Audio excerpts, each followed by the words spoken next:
Welcome to this deep dive. We're here to pull out the key insights from the materials you send our way. Today we've got ethics.pdf and ethicsfurtherexample.pdf. And we're diving into something really fundamental language, specifically the ethical side of it. You know, how language isn't just neutral. It carries weight, moral weight. It shapes how we see things, how we act. Exactly. It's constantly guiding us, telling us what's okay, what's not. So our plan today is to unpack that. We'll look at, what makes ethical language distinct? How can we spot manipulation? Are ethical claims just feelings? And what about fuzzy terms like sustainability? Are they useful? Can good be defined? What about interpreters? Do they have special duties? And crucially, how does power shape it all? Right. So let's jump in. What is it that makes ethical language different from just, say, stating a fact? Well, it's about this idea of normativity. It's language that prescribes or evaluates or tells you not to do something. It's setting rules or standards. Okay, so it's not just describing what is, but what ought to be. Precisely. Think about that New Zealand Zero Carbon Act example from the source. It says the country shall pursue emissions reduction. That shall is key. It's a command, an obligation. Ah, right. It feels stronger than just we plan to pursue. Much stronger. Or take a doctor's oath, do no harm. It's a clear instruction tied to their professional role based on a shared moral understanding. It turns knowledge into, well, a duty. Okay. In company ESG reports, they talk about being responsible. Is that the same kind of thing? It signals that, yeah, they're stating a commitment, ideally one that goes beyond just ticking legal boxes. It invokes a sense of moral accountability. And it happens in less formal ways too, right? I'm thinking of the #MeToo hashtag. That wasn't just sharing stories. Not at all. It carried immense ethical force. It was a collective expression of wrong, a demand for recognition and change, a call to reform. And we see similar things in more official language. Definitely. The EU's right to repair rule, saying producers shall repair, or the WHO pandemic accord using ensure for data sharing. These words shall, must, ensure they're called Deontic verbs. They build the framework of duty. Deontic verbs. Got it. Yeah, and even within professions, like Arup's ethics charter saying engineers must avoid professional silence on safety. It's creating an explicit moral rule for that group. The context, the authority behind the words often boosts their ethical punch. Okay, so ethical language directs us. But language can also be used to, well, mislead us, can't it? How do we get better at spotting manipulation? Yes. This needs critical literacy. We have to be alert for those linguistic red flags. Language can be very cleverly used to steer us, sometimes playing on our biases without us even noticing. What kind of red flags did the sources mention? Well, think about Cambridge Analytica. They used really targeted, emotionally loaded ads. They're taking your jobs, things like that. But the source, the funding, wasn't always clear. That lack of transparency is a big red flag. Right. Playing on fear, basically. Exactly. And then there's clean coal. That term itself tries to reframe something with significant environmental downsides. Yeah, it always sounded a bit contradictory. Because it often is when you look closely at the technology's current limits and costs. The language paints a rosier picture than the full reality might justify. And the Fire Festival example, all those influencer posts. A classic case.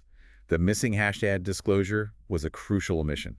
It hid the fact that it was paid promotion, not genuine enthusiasm. Then you have the Russian troll farms. Right, stirring things up online. Yeah, analysis show they use really emotive language, cherry-pick stats, all designed to provoke outrage and division. And it's getting more sophisticated now, deepfakes. Like that CEO voice clone in Hong Kong. Exactly. Or deepfaked celebrity endorsements in elections like in India. The tech is making it harder to trust what you see and hear. It feels quite daunting. What tools do we have to fight back? The sources mentioned a few practical things. Reverse image search is a basic one. Looking closely at word choice and framing that's discourse analysis can reveal bias. Following the money. Always a good idea. Yeah. Who benefits from this message? Deepfake detection tools are improving. Just knowing they exist helps. Checking ad libraries online can show who paid for political or social ads. And critically, always compare the language to the data. Do the claims actually stack up? That's a useful checklist. Okay, shifting gears slightly. Ethical statements, sometimes they just feel like someone expressing an opinion, pure emotion. That's wrong. Is it just venting? It can feel that way, but the sources point towards something called hybrid expressivism. The idea is that ethical statements often do express emotion, but they also make a claim a factual or a normative one. It's a blend. A blend. So not just, I feel angry, but I feel angry because this is unjust. Exactly. Take Greta Thunberg saying, I want you to panic. Yes, it's alarm, strong emotion.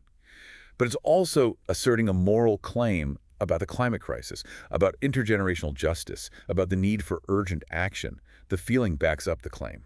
Okay. What about, say, testimonies at Truth and Reconciliation Commissions? Very emotional, It's obviously. hugely Yeah. emotional. Catharsis is part of it. But when someone says what they did was wrong, they're not just expressing pain. They're making a profound claim about justice, demanding acknowledgement, maybe reparations. The emotion and the moral assertion are intertwined. Even sports fans yelling of VAR is corrupt. Well, yeah, there's definitely frustration there. But it's also an accusation, isn't it? An allegation of unfairness, that the system isn't working right. It's a claim, however heatedly expressed. And those Google and Amazon workers protesting Project Nimbus. Their statement, we refuse to build surveillance that could aid oppression. It's packed with moral disgust, right? Mm-hmm. But it's also stating a principle. Tech workers have a duty to prevent harm. It asserts an obligation. And the ICJ order about Israel. That's a powerful example. When the court says Israel shall take all measures to prevent genocidal acts, the language is formal, judicial, but it carries immense moral weight, grounded in international law. It's both a legal directive and a profound ethical statement. So yeah, feeling and assertion often go hand in hand. That makes sense. Now, what about terms like sustainability or fairness in AI? They seem, well, a bit vague. Everyone seems to define them differently. Does that make them less useful? It's a really good question. Hmm. But the sources suggest maybe not, that flexibility, that indeterminacy can actually be a strength. It allows for discussion, for adaptation to different situations. Oh, so with sustainability, for instance. Well, you have different models, right? The triple bottom line, planetary boundaries, donut economics, they define sustainability slightly differently. Yet these varying ideas still guide concrete actions like Amsterdam basing city planning on the donut model, or Microsoft implementing an internal carbon fee. The general goal is shared, even if the specifics are debated. So the fuzziness doesn't stop action? It might even encourage different paths to the same goal. It can. Or think about fairness in AI. You mentioned it. There are competing definitions, demographic parity, equalized odds, and so on. They can even conflict mathematically. Right. Yet, the EU's AI Act hinges on this very concept, requiring audits for fairness in high-risk systems. The term provides an anchor for regulation, even while its precise meaning is contested. Like the reasonable person in law. Exactly. What's reasonable changes over time across cultures, but it's still a cornerstone of negligence law worldwide. These terms gain meaning through use, through examples, through legal cases, through ongoing debate. The vagueness allows them to evolve and stay relevant. That's a really interesting perspective. Okay, but can we ever make terms like good and bad truly objective? Can we actually measure morality? Well, people certainly try. There are lots of attempts to operationalize moral concepts, to turn them into numbers. Think of the Human Development Index, the HDI. Right, that measures life expectancy, education. Exactly. It uses those measurable things as proxies for good development. Or look at the effective altruism movement. They rank charities based on things like cost per daily averted disability-adjusted life year, trying to quantify the good achieved per dollar. Finding metrics for abstract ideas. Yeah. And think about AI content moderation. Systems are trained on huge data sets labeled hate speech, self-harm, and so on. It's an attempt to teach an algorithm to recognize bad content based on patterns. Or the social cost of carbon, putting a price on pollution. Precisely. Economists calculate the future damage from each ton of CO2, and that dollar figure, which the EPA just updated, by the way, is meant to objectify the badness of emissions to guide policy, making it concrete. And the EPA calling PFAS forever chemicals hazardous. That's another example. Designating them under CERCLA, the Superfund law gives that badness legal teeth, making polluters liable. It objectifies the harm through a regulatory framework. But the sources warn this isn't foolproof, right? There are limits. Oh, absolutely. These metrics seem objective, but they always bake in value judgments. Someone has to decide what to measure and how much it counts. Like the ESG scores. They vary wildly depending on who's doing the scoring. Exactly. Different agencies prioritize different things, climate, labor practices, governance. So you get different scores for the same company. Yeah. It shows the hidden choices. So while metrics reduce pure arbitrariness, they don't eliminate values. Achieving objectivity often means getting broad agreement on those values, not finding some external absolute truth. That leads nicely into the role of interpreters. They seem to be right at the ethical coalface, dealing with language, power, and high stakes. They really are. Their position is unique because they're not just translating words, they're navigating cultural nuances, power imbalances, potential risks. It demands a specific ethical awareness. You mean like at the Nuremberg trials? That's a major historical example. The simultaneous interpretation there had to be incredibly precise, dealing with extremely loaded language, ensuring accuracy for history and justice. What about less dramatic situations like the UN? Even there, think about ceasefire negotiations. Misinterpreting a single clause at the Security Council could have disastrous results. That's why professional codes like the AIIC's stress neutrality, confidentiality, accuracy, And in healthcare? crucial. Medical teleinterpreting, especially during COVID, involved explaining complex consent forms. An error, or even just under-translating, could seriously impact patient rights and care. I remember the debates around the subtitles for Squid Game, too. Yes, that highlighted the constant tension. How faithful should you be to the original nuance, like class differences shown through honorifics, versus making it easily understandable for a global audience?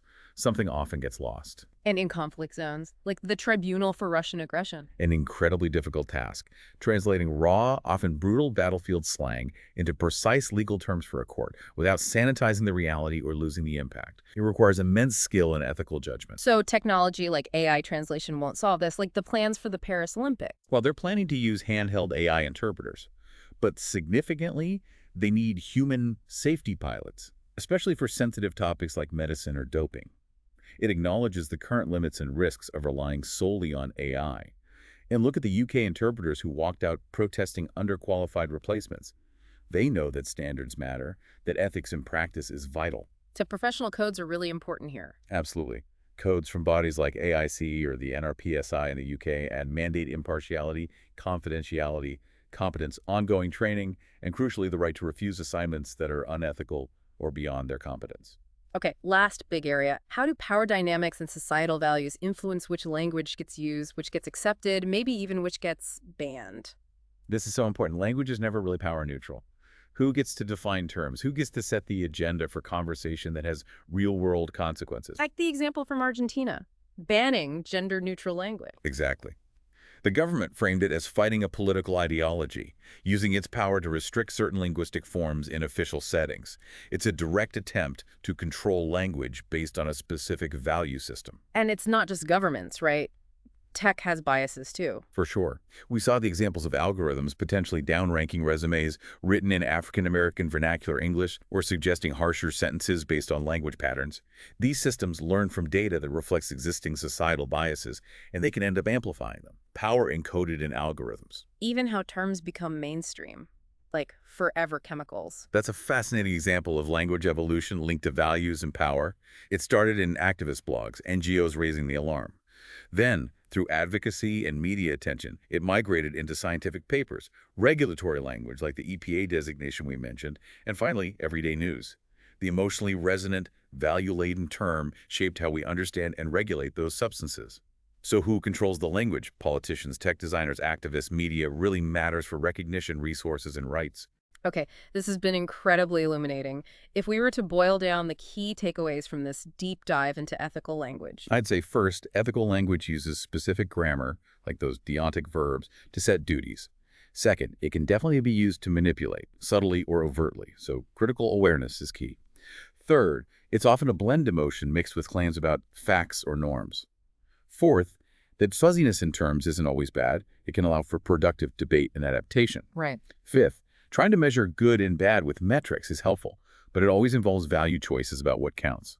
Sixth, interpreters and now AI too are on the front lines, facing complex ethical risks. And finally, maybe most importantly, language is never separate from power. Who speaks? What words are valued? That's always contested terrain. Wow, that's a lot to think about. It really drives home that language is so much more than just communication. So, maybe a final thought for you, the listener. As you encounter language trying to tell you what's right or wrong, what should or shouldn't happen, think about this. Every one of those statements is like a window, framing a certain view of the world, but it's also a lever, trying to move society in a particular direction. Ask yourself, who's building that frame? Who's pulling that lever? And whose voices, whose views might be left outside that window entirely? Thank you for joining us for this deep dive into the ethics of language. We really hope it sparks some thought about the words you hear and the words you use every single day. Staying alert to the ethics embedded in language feels pretty crucial for, building trust and navigating our complex world more wisely.